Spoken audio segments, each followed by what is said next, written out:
മയക്കുമരുന്ന് കടത്തിലും ഉപയോഗത്തിലും പ്രായപൂർത്തിയാകാത്തവരുടെ പങ്കാളിത്തം വർദ്ധിക്കുന്നതായി കണക്കുകൾ. 2022 മുതൽ പിടിയിലായത് 170 പ്രായപൂർത്തിയാകാത്തവർ. 2025 2 മാസത്തിനിടെ 36 NDPS കേസുകളാണ് പ്രായപൂർത്തിയാകാത്തവർക്കെതിരെ എടുത്തത്. ഇതര സംസ്ഥാന തൊഴിലാളികൾ കുട്ടികളെ ക്യാരിയർമാരായി ഉപയോഗിക്കുന്നുവെന്നും കണ്ടെത്തൽ.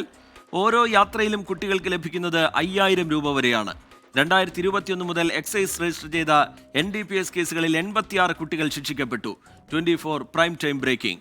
എസ് ശ്രീകാന്ത് വിവരങ്ങളുമായി തിരുവനന്തപുരത്ത് നിന്ന് ചേരുന്നുണ്ട്. ശ്രീകാന്ത്, ലഹരി വ്യാപനവുമായി ബന്ധപ്പെട്ട ആശങ്ക, അതിൻ്റെ കണക്കുകളൊക്കെ നമുക്ക് മുമ്പിലേക്ക് എത്തുമ്പോൾ അത് വലിയ നടുക്കമുണ്ടാക്കുന്ന, വലിയ ഞെട്ടലുണ്ടാക്കുന്ന കണക്കുകളാണ്. ഈ പ്രായപൂർത്തിയാകാത്തവരുടെ ഇതുമായി ബന്ധപ്പെട്ടുള്ള പങ്കാളിത്തം, അവർ ഉൾപ്പെട്ടിരിക്കുന്ന കേസുകൾ, അതിൻ്റെയൊക്കെ കണക്കുകൾ വ്യക്തമാകുമ്പോൾ മനസ്സിലാവുന്നത് എന്താണ്? എസ് ശ്രീകാന്ത്.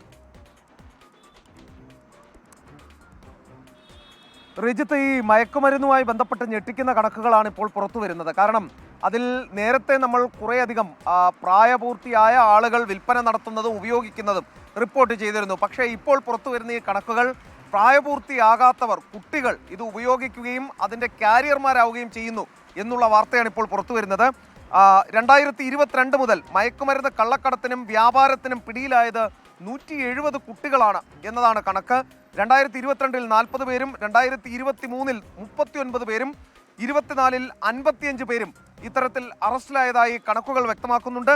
2025 2 മാസം കൊണ്ട് മാത്രം 36 NDPS കേസുകളാണ് പ്രായപൂർത്തിയാകാത്ത കുട്ടികൾക്കെതിരെ ഇപ്പോൾ രജിസ്റ്റർ ചെയ്തിട്ടുള്ളത് എന്നും കണക്കുകൾ പറയുന്നു. ഇത് കേരളത്തെ സംബന്ധിച്ചിടത്തോളം വളരെ ഞെട്ടിക്കുന്ന കണക്ക് തന്നെയാണ്. ഇതര സംസ്ഥാന തൊഴിലാളികൾ കുട്ടികളെ ക്യാരിയർമാരാക്കുന്നു എന്നൊരു പുതിയ വിവരം കൂടി വരുന്നുണ്ട്. കാരണം ഈ ട്രെയിനുകളിലും ബസ്സുകളിലും അവർ സ്വമേധയാ കടത്തിക്കൊണ്ട് വരുമ്പോൾ പോലീസ് പിടികൂടുന്നു, സംശയം ഉണ്ടാകുന്നില്ല എന്നുള്ളത് അവർ ഉപയോഗപ്പെടുത്തുന്നു എന്നാണ് പുറത്തു വരുന്ന വിവരം. ഓരോ യാത്രയിലും കുട്ടികൾക്ക് ലഭിക്കുന്നത് 5000 രൂപയാണ് ഈ കടത്തുകൂലി. 2021 മുതൽ എക്സൈസ് രജിസ്റ്റർ ചെയ്ത NDPS കേസുകളിൽ 86 കുട്ടികൾ ശിക്ഷിക്കപ്പെടുകയും ചെയ്തിട്ടുണ്ട്. കുട്ടികൾക്കുള്ള ശിക്ഷ കുറവാണ് എന്നുള്ളതാണ് നിലവിൽ ഈ ലഹരി മാഫിയ പരമാവധി 4000 രൂപ പിഴയൊക്കെ അടച്ച് അവർക്ക് പോകാനും സാധിക്കും. ഇതാണ് അവർ ഉപയോഗപ്പെടുത്തുന്നത്.